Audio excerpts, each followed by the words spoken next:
Hello everyone, I welcome you all to today session of daily news analysis, जहां पे हम दोनों newspaper Hindu और इंडियन एक्सप्रेस से इंपॉर्टेंट न्यूज को देखेंगे। तो चलिए स्टार्ट करते हैं with the news analysis for today. Okay, जो पहला पर्टिकुलर न्यूज हम कवर कर रहे हैं जो हिंदू और इंडियन एक्सप्रेस दोनों में आया है, तो you can see here on the right side articles from both your Hindu as well as the Indian Express. और आज के टाइम में जो आपके पार्लियामेंट के अंदर में डिबेट चल रहा है, that is with regard to our national song. I hope you are aware कि हमारा नेशनल सॉन्ग क्या है। तो हमारा नेशनल सॉन्ग है वंदे मातरम। तो उसको लेके यहां पे पर्टिकुलरली पार्लियामेंट में डिबेट चल रहा है। बीजेपी जो ruling party, it is claiming कि वंदे मातरम को जो रेस्पेक्ट मिलनी चाहिए थी, जो उसका स्टेटस है, उस तरीके से कांग्रेस ने उसको ट्रीट नहीं करा। At the same time Congress यहां पे कह रही है कि जो पर्टिकुलर डिसीजन लिया गया नेशनल सॉन्ग का, वंदे मातरम को बनाने का, और जो पर्टिकुलर आज जिस तरीके से उसको ट्रीट किया जाता है, वो हमारे कॉन्स्टिट्यूएंट असेंबली ने डिसाइड किया था।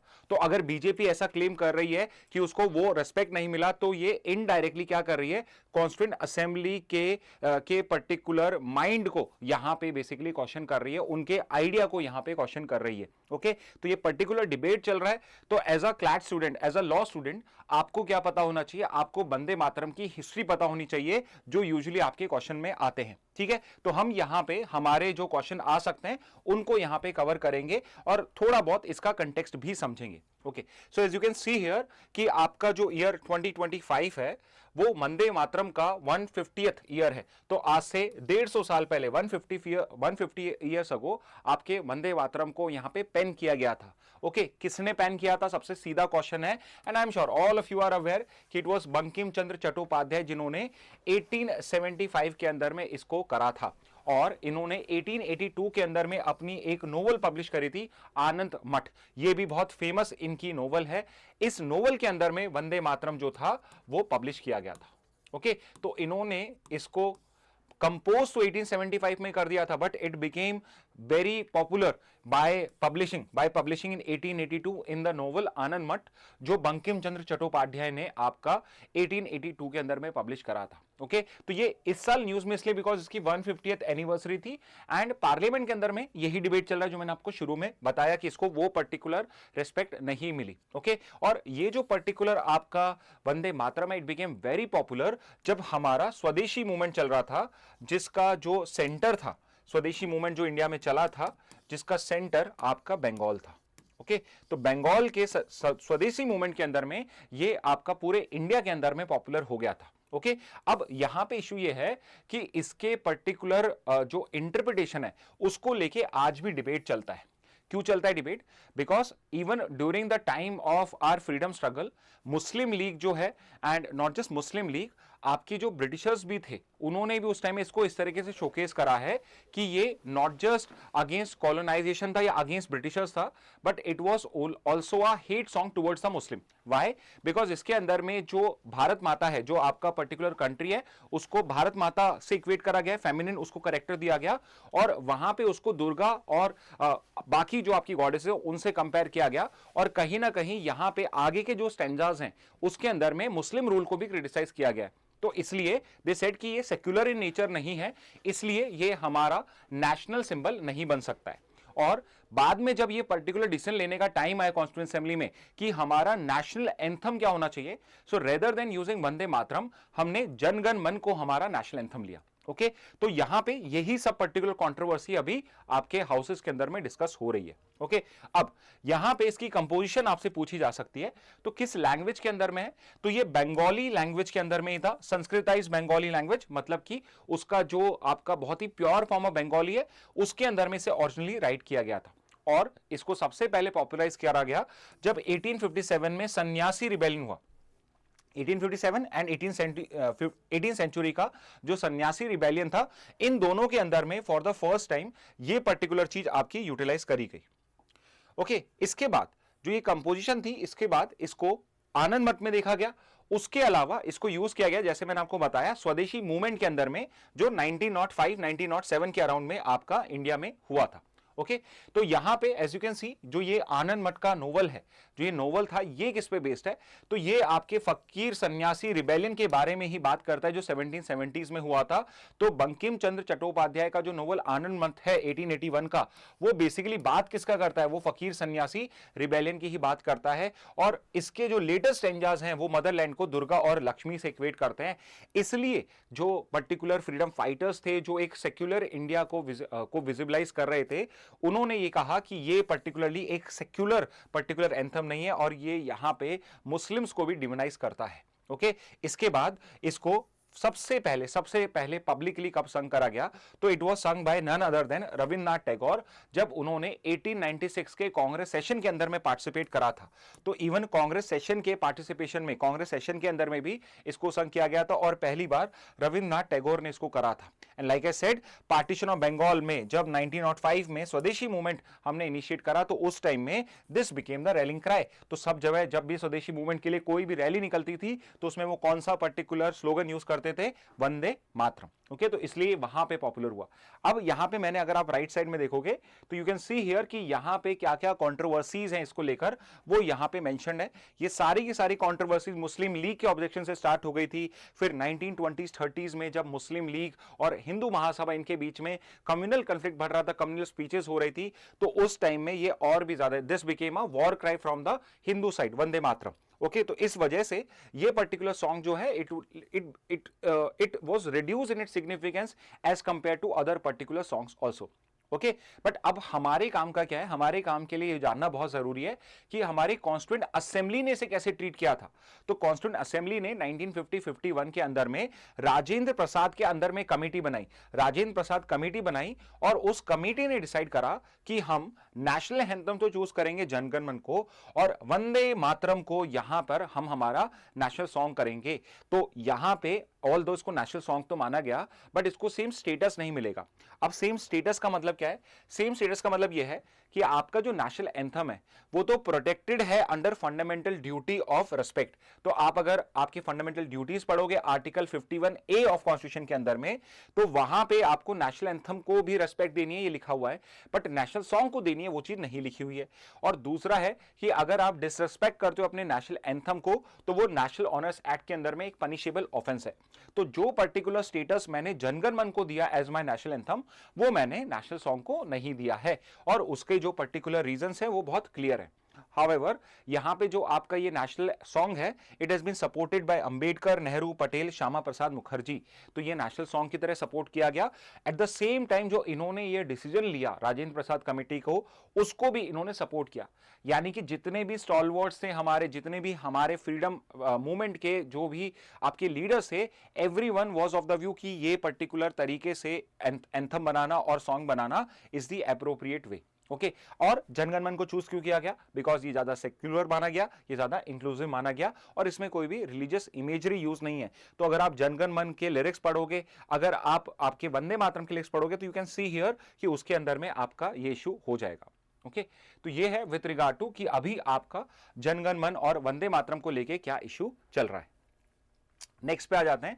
तो नेक्स्ट जो पर्टिकुलर आर्टिकल मैंने आपके लिए चूज किया है वो आपका एक एडिटोरियल है जो बात कर रहा है आरबीआई का जो अभी एमपीसी में मॉनेटरी पॉलिसी कमेटी ने डिसीजन लिया है रेट को रिड्यूस करने का, उसको ये एक प्रूडेंट एक्शन कह रहा है। अब देखिए यहां पे आपको समझना पड़ेगा, वैसे तो हम इकोनॉमिक्स में डिटेल में समझेंगे कि हर कंट्री की इकोनॉमिक पॉलिसी होती है, उसके दो पार्ट्स होते हैं, एक फिस्कल पॉलिसी होता है, एक मॉनेटरी पॉलिसी होता है। फिस्कल पॉलिसी बात करता है revenue and expenditure of the government की, और जो मॉनेटरी पॉलिसी होता है वो बात करता है आपके इंटरेस्ट रेट की पॉलिसी की, जो सेंट्रल बैंक के अंडर में होती है। तो यानी कि पर्टिकुलर सेंट्रल बैंक की, आरबीआई की इंटरेस्ट रेट क्या होगी, जिसके अकॉर्डिंगली बैंक्स की इंटरेस्ट रेट डिसाइड होगी, जिसके अकॉर्डिंगली मार्केट में इंटरेस्ट रेट डिसाइड होती है, वो सारा का सारा पार्ट किसका होता है? मॉनेटरी पॉलिसी का होता है। अब देखिए पहले क्या था, 2016 से पहले जो मॉनेटरी पॉलिसी होती थी वो सिर्फ एक अकेला पर्सन डिसाइड करता था, वो होता था आरबीआई गवर्नर। और उससे होता यह था कि आरबीआई गवर्नर जो होता था वो गवर्नमेंट के बहुत बार अपोजिंग व्यू रखते हुए और विद द माइंडसेट कि मुझे इंडिया के अंदर में इन्फ्लेशन नहीं चाहिए, चाहे उसकी वजह से डेवलपमेंट को कोई पर्टिकुलर डेंजर हो या डेवलपमेंट का जो स्पीड है वो रिड्यूस हो जाए, स्टिल उनका फोकस इन्फ्लेशन कंट्रोल पे होता था। तो इसलिए 2016 में हमने कमेटी बना दी, मॉनेटरी पॉलिसी कमेटी। और अब मॉनेटरी पॉलिसी कमेटी है जिसमें आरबीआई का रिप्रेजेंटेशन भी होता है और सेंट्रल गवर्नमेंट का भी रिप्रेजेंटेशन होता है। वो मिलकर डिसाइड करते हैं कि किसी कंट्री की मॉनेटरी पॉलिसी क्या होनी चाहिए।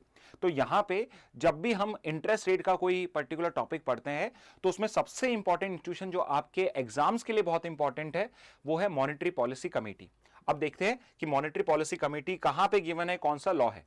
ओके, तो आपका आरबीआई का एक्ट है 1934 का। So this is the act जिसके अंदर में आरबीआई क्रिएटेड है। तो इसमें हमने 2016 में एक अमेंडमेंट करा और उससे सेक्शन इंट्रोड्यूस करा, सेक्शन 45ZB। ओके, तो ये ZB इसलिए हो गया क्योंकि 45 सेक्शन के अंदर में हमने बहुत सारे प्रोविजंस को लेटर ऑन ऐड करा है। तो जो सेक्शन 45ZB है उसमें हमने ये पर्टिकुलर कमेटी क्रिएट करी है, मॉनेटरी पॉलिसी कमेटी। ओके, तो section 45ZB creates monetary policy of India under RBI Act of 1934। और ये यहां पे क्या करता है, ये जो मॉनेटरी पॉलिसी का डिसीजन है इसको इंस्टीट्यूशनलाइज कर देता है। इसको ये क्या कर देता है, इंस्टीट्यूशनलाइज कर देता है। मतलब कि क्या है कि रेदर देन कि यहां पे एक पर्सन डिसीजन ले रहा है, एक प्रॉपर हमने कमिटी क्रिएट कर दी है, इंस्टीट्यूशन क्रिएट कर दी है जो मॉनेटरी पॉलिसी में क्या इंटरेस्ट रेट होनी चाहिए उसको डिसाइड करता है। और ये कब से ऑपरेशनल है, तो 2016 से आपका मॉनेटरी पॉलिसी को सिर्फ आरबीआई गवर्नर डिसाइड नहीं करता है, अब ये एमपीसी डिसाइड करती है। ओके, अब आपसे और एग्जाम में क्या क्वेश्चन पूछा जा सकता है, तो आपसे क्वेश्चन पूछा जा सकता है कि भाई इस एमपीसी की कंपोजिशन क्या है, इसके मेंबर्स कौन होते हैं। तो इस एमपीसी के अंदर में टोटल 6 मेंबर्स होते हैं। So there are 6 members in this particular grouping, जिसमें 3 मेंबर्स आरबीआई को रिप्रेजेंट करते हैं और 3 मेंबर्स इसके अंदर में सेंट्रल गवर्नमेंट को रिप्रेजेंट करते हैं। तो आरबीआई के साइड से कौन कौन होते हैं representatives, so you have RBI governor जो उसका चेयरपर्सन होता है। तो इन केस यहां पे अगर कोई पर्टिकुलर टाई हो जाए एक तरीके से, तो यहां पे जो पर्टिकुलर वोट होता है, टाई ब्रेकर का जो वोट होता है या जिसको हम कास्टिंग वोट बोलते हैं, वो किसके पास होता है, आरबीआई गवर्नर के पास में होता है। उसके अलावा डेप्यूटी गवर्नर जो मॉनेटरी पॉलिसी का इंचार्ज है, एंड एक और आरबीआई का ऑफिशियल, यूजली एक और डेप्यूटी गवर्नर जो होता है वो इसका थर्ड मेंबर होता है जो आरबीआई को रिप्रेजेंट करता है। Similarly, just like we have RBI members, 3 RBI members, we also have 3 members representing the central government. Okay, और ये सेंट्रल गवर्नमेंट नॉमिनेट करती है, नॉट नेसेसरी कि ये सेंट्रल गवर्नमेंट के ही कोई एम्प्लॉइज हो, ये किसी और एक्सपर्ट को जो कोई प्रोफेसर है उसको भी नॉमिनेट कर सकते हैं। ओके, तो ये 6 लोग होते हैं, मेजॉरिटी से ये डिसीजंस लेते हैं, आगे आएगा वो, बट पहले इसका टेन्योर देख लेते हैं। टेन्योर इज कि एक जब ऑफिशियल अपॉइंट किया जाता है यहां पे गवर्नमेंट नॉमिनी, इनका टेन्योर होता है 4 इयर्स और अंटिल फर्दर ऑर्डर्स। तो 4 इयर्स का यूजुअली टेन्योर होता है, ये कम भी हो सकता है, ये ज्यादा भी हो सकता है, बट अगर आपसे टेन्योर पूछा जाए तो वो फ्लेक्सिबल तो है, बट 4 इयर्स है। अब सबसे इंपॉर्टेंट पॉइंट, एमपीसी का जॉब क्या है, ऑब्जेक्टिव क्या है, तो उसका काम है इन्फ्लेशन को यहां पे सेटल करके रखना, इन्फ्लेशन टारगेटिंग करना। तो यहां पे जो एमपीसी होता है इसका इन्फ्लेशन टारगेटिंग होता है 4% का इन्फ्लेशन मेंटेन करना है।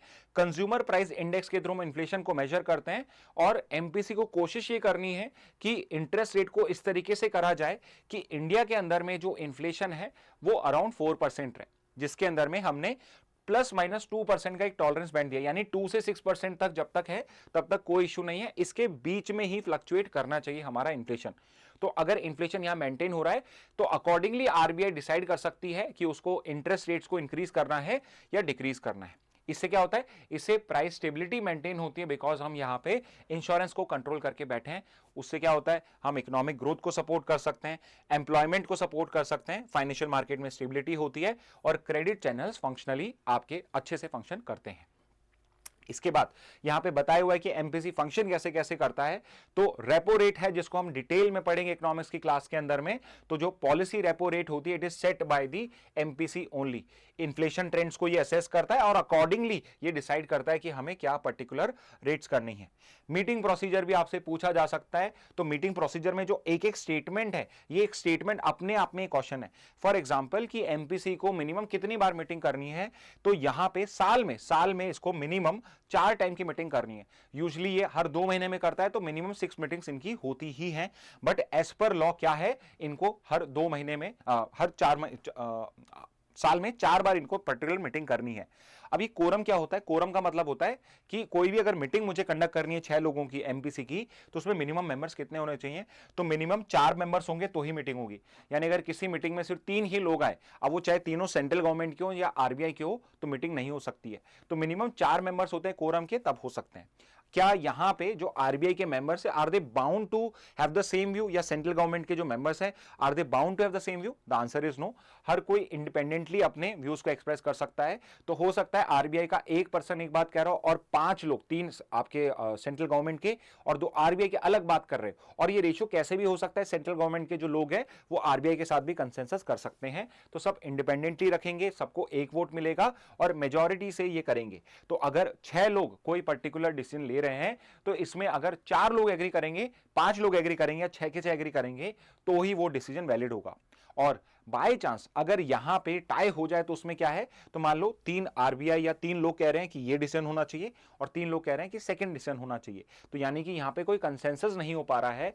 तो इस पर्टिकुलर केस में जो आरबीआई का गवर्नर है उसके पास में कास्टिंग वोट होता है। और फाइनली मिनट्स, यानी कि क्या आपकी मीटिंग में डिस्कस हुआ उसको हम मिनट्स बोलते हैं।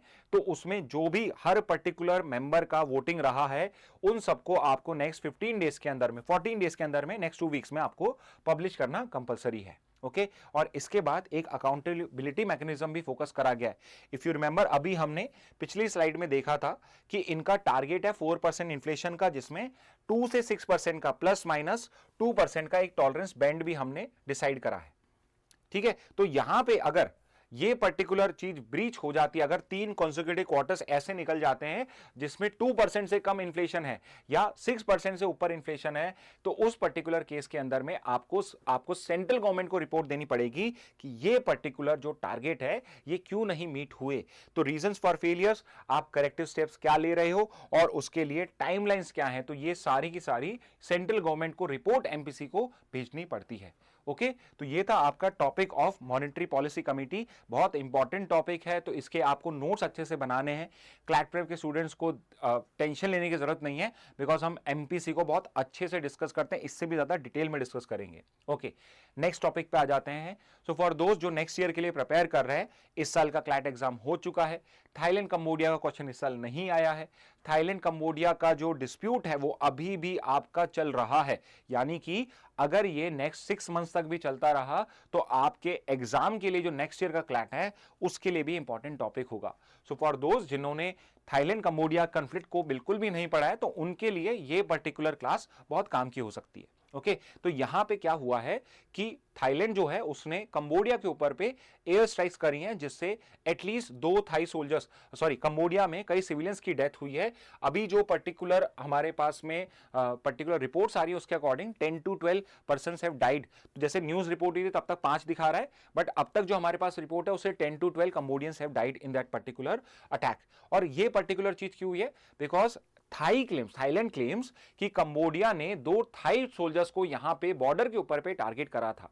तो बॉर्डर जो है बहुत ही ज्यादा टेंस चल रहा है थाईलैंड कंबोडिया का, तो वहां पे कोई पर्टिकुलर फाइट्स हुई हैं, उसके बाद में थाईलैंड ने उनको अपोज करने के लिए ये एयर स्ट्राइक्स कंडक्ट करी हैं। ओके तो इसका बैकग्राउंड क्या, करंट बैकग्राउंड क्या है? तो ये पर्टिकुलर टेंशन स्टार्ट हुई थी in the month of May. तो अभी जो मई 2025 गया है वहां पे क्या हुआ था, कंबोडियंस और थाई सोल्जर्स के बीच में स्कर्मिशेस यानी फाइट्स हो रही थी, तो उसके अंदर में कंबोडियन सोल्जर्स की डेथ हुई। तो उसके बाद में कंबोडिया ने क्या करा, वहां पे कुछ लैंडमाइंस प्लेस कर दी। अब कंबोडिया इस चीज को टोटली डिनाई करता है कि हमने कोई लैंडमाइंस पुट नहीं करी हैं, बट थाईलैंड अक्यूज करता है कि उसने माइंड को पुश करा है और उस वजह से कई पर्टिकुलर थाईलैंड के सोल्जर्स की डेथ हुई है whenever they were roaming in that particular area. Okay अब ये होता कैसे, क्योंकि वहां पे जो बॉर्डर है वो क्लियरली डिमार्केटेड नहीं है, तो बहुत बार जो ऐसा हो रहा था, नो मैन्स लैंड बोल सकते हैं जिसको हम, जो अभी डिफाइंड नहीं है किसके एरिया में, वहां पे थाई सोल्जर्स भी जाते हैं, कंबोडियन सोल्जर्स भी जाते हैं। तो थाईलैंड क्लेम ये कर रहा है कि कंबोडियन सोल्जर्स ने, कंबोडियन आर्मी ने वहां पे लैंडमाइंस को प्लेस करा। इसके बाद थाईलैंड ने वहां पे वापस से एयर स्ट्राइक करे थे। थाईलैंड की जो पर्टिकुलर एयरफोर्स है, it is a very advance air force. उनके पास में जो यूएस के सबसे एडवांस एयरक्राफ्ट हैं F-16 वो हैं, और उन्होंने उसको यूज करते हुए एयर स्ट्राइक करे, मिसाइल स्ट्राइक करे, जिससे कंबोडिया के अंदर में बहुत सारे लोगों की डेथ हुई। तो कंबोडिया ने भी रिटेलिएट करा, और टोटल जो उसका डेथ पर्टिकुलर हमारे पास टोल आया, दैट वाज अराउंड 48 डेथ्स दोनों कंट्रीज में मिला के। बट इसके अलावा lakhs of people from both side of the border, specifically Thailand, because border के पास में थाई पॉपुलेशन बहुत सारी रहती है, तो उनको मूव करा गया टू सेफर एरियाज। तो यू कैन सी हियर कि आपका एक नॉर्मल लाइफ चल रहा है, आपका नॉर्मल इकोनॉमिक ग्रोथ हो रहा है, और एकदम से आपको पूरा मूव करना होता है। तो हम बहुत बार इस कॉस्ट को कैलकुलेट करना भूल जाते हैं वॉर की, कि जब हम इस तरह से वॉर करते हैं तो उस वजह से हमारी इकोनॉमिक एक्टिविटीज को कहीं ना कहीं पॉज करना पड़ता है, और जो प्रॉफिट आप कमा सकते, जो ग्रोथ आप कर सकते थे, वो एटलीस्ट 2 दिन 3 दिन या 2 महीने तक भी आपकी स्टक हो सकती है। तो ये एक बड़ी प्रॉब्लम है जो वॉर्स के अंदर में होती है। फाइनली बाकी की कंट्रीज ने यहां पे कोशिश करी, जिसमें सबसे पहले मलेशिया ने सबसे पहले ट्राई करा कि हम कुछ क्रूज कर पाए, बट उससे कोई सक्सेस नहीं मिली। बट जब फाइनली डोनाल्ड ट्रंप ने यहां पे अल्टीमेटम दिया थाईलैंड को, एंड थाईलैंड को ये बात माननी पड़ी, बिकॉज F-16 कौन दे रहा है उनको, यूएस ही दे रहा है। तो फाइनली दोनों ने एक पीस डील साइन करी अक्टूबर 2025 में, सुपरवाइज बाय ट्रंप। बट उसमें क्या हुआ, अब वापस से स्कर्मिशेस स्टार्ट हो चुकी हैं, एंड थाईलैंड ने फिर हिस्टोरिक वहां पे पर्टिकुलर आपका एयर स्ट्राइक करा है। ओके, इसके ओरिजिन क्या है, यहां पे इश्यूज का बेसिक कहां से ओरिजिन हुआ था। तो देखिए, थाईलैंड कंबोडिया आपके नेबरिंग कंट्रीज हैं, और आपके जो पड़ोसी होते हैं आपकी उनसे लड़ाई होती रहती है। तो उसका रीजन यह है कि 1907 में कंबोडिया जो था वो एक फ्रेंच कॉलोनी था। इंटरेस्टिंगली थाईलैंड कभी भी कॉलोनाइज नहीं किया गया है, तो यह भी एक बहुत इंपॉर्टेंट पॉइंट है। Thailand is the only Southeast Asian country which has never been colonized by any other colonial power. But Cambodia जो था वो फ्रेंच की कॉलोनी था, और यहां पे 1907 के अंदर में फ्रांस ने वहां पे बॉर्डर ड्रॉ करा between Thailand and Cambodia. Okay, और ये जो पर्टिकुलर बॉर्डर था ये कभी भी जो थाईलैंड है उसने डेफिनेटली एक्सेप्ट नहीं करा। ओके, और ये जो पर्टिकुलर आपका बॉर्डर है, जब कंबोडिया इंडिपेंडेंट हुआ 1953 में, देन थाईलैंड और कंबोडिया के बीच में, because now a big power like France was not there, तो थाईलैंड को भी ये लगा कि अब हम वापस से बॉर्डर को क्लेम कर सकते हैं। तो उस टाइम में इन दोनों के बीच में जो डिस्प्यूट्स हैं वो ज्यादा इंक्रीज हुए।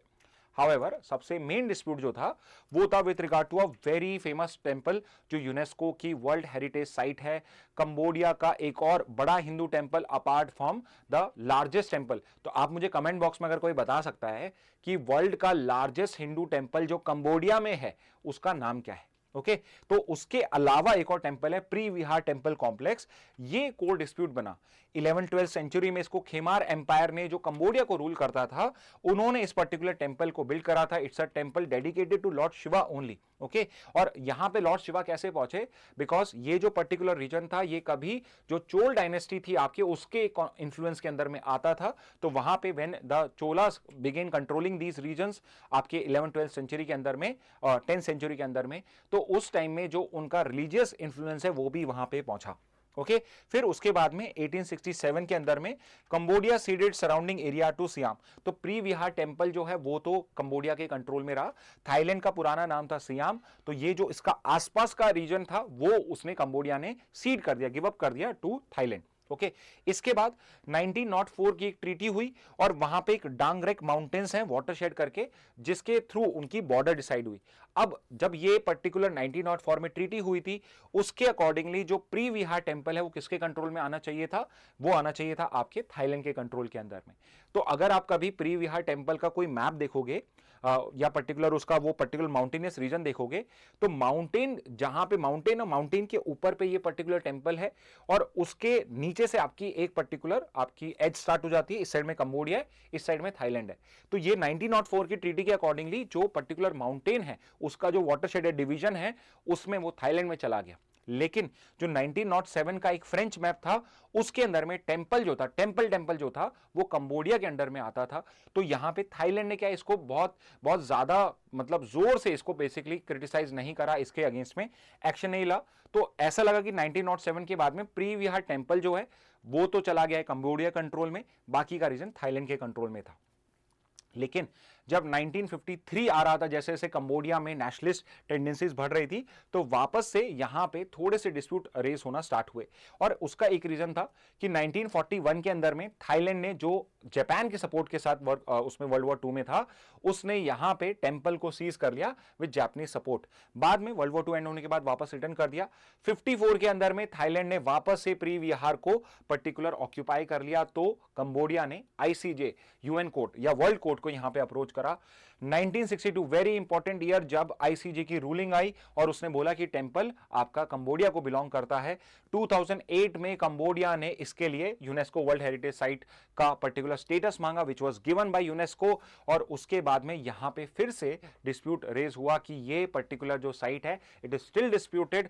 1962 का आईसीजे रूलिंग थाईलैंड ने मानने से मना कर दिया कि ये जो रूलिंग है ये हाफ हार्टेड है, या फिर ये पूरे टेंपल कॉम्प्लेक्स के बारे में बात नहीं करती है, सिर्फ एक एरिया के बारे में बात करती है।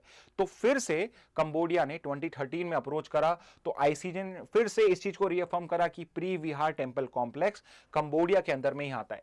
तो यहां पे थाईलैंड ने rather than accepting the verdict, उसने क्या करा, उसको रिजेक्ट कर दिया, और उसके बाद से थाईलैंड जो है वो आईसीजे के जुरिडिक्शन को एक्सेप्ट ही नहीं कर रहा है। ओके तो अब ये पर्टिकुलर कॉन्फ्लिक्ट क्यों परसिस्ट कर रहा है? सो इट इज बिकॉज कि यहां पे कॉलोनियल्स जो हमारे बॉसेस थे, उन्होंने यहां पे कुछ एम्बिग्विटी छोड़ दी, उन्होंने बॉर्डर्स को प्रॉपर्ली डिफाइन नहीं करा, जिस वजह से ये पर्टिकुलर इशू वहां पे रेस होता है। और ये चीज हम कहां देख रहे हैं? इंडिया पाकिस्तान में देख रहे हैं, इंडिया म्यांमार के पास में भी देख रहे हैं, इंडिया नेपाल में देख रहे हैं, इंडिया चाइना में देख रहे हैं, और आपका पाकिस्तान अफगानिस्तान में भी देख रहे हैं। तो जहां जहां पे कॉलोनाइजेशन हुआ था, उन्होंने प्रॉपर्ली बॉर्डर्स को यहां पे ड्रॉ नहीं किया, जिस वजह से आज भी ये एम्बिग्विटी है, और जिस वजह से अब जो ये सॉवरेन कंट्रीज है दे आर फाइटिंग।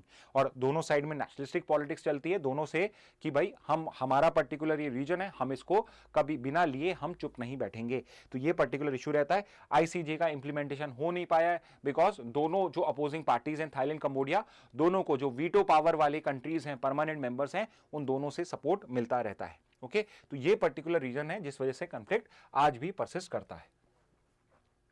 नेक्स्ट पे आ जाते हैं। नेक्स्ट है आपका भाई नेटफ्लिक्स जो है, उसने वार्नर ब्रदर्स करके एक बहुत बड़ी कंपनी है आपके हॉलीवुड की, वार्नर ब्रदर्स, उसको नेटफ्लिक्स जो है वो बाय करने वाला है। करीब करीब ये डील फाइनल हो चुकी है।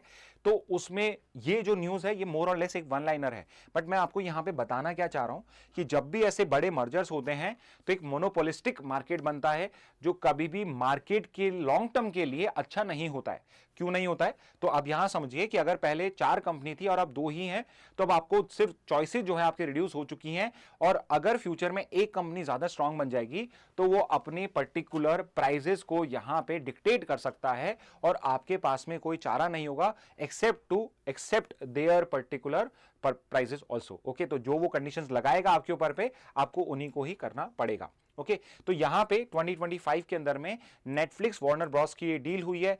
कुछ रिपोर्ट्स 72 मिलियन की बता रहे हैं, कुछ 72 बिलियन की बता रहे हैं, कुछ 82 बिलियन की ये डील बता रहे हैं। इट इज कंसिडर्ड कि ये सबसे बड़ी डील हो सकती है अगर ये सक्सेसफुल होती है इन द सिनेमा वर्ल्ड। तो सिनेमा वर्ल्ड में हो रहा है, बहुत सारे लोग इसको क्रिटिसाइज कर रहे हैं बिकॉज नेटफ्लिक्स जो है वो एक आपका स्ट्रीमिंग सर्विस है, so it would not want कि जो मूवीज हैं वो थिएटर्स में जाए।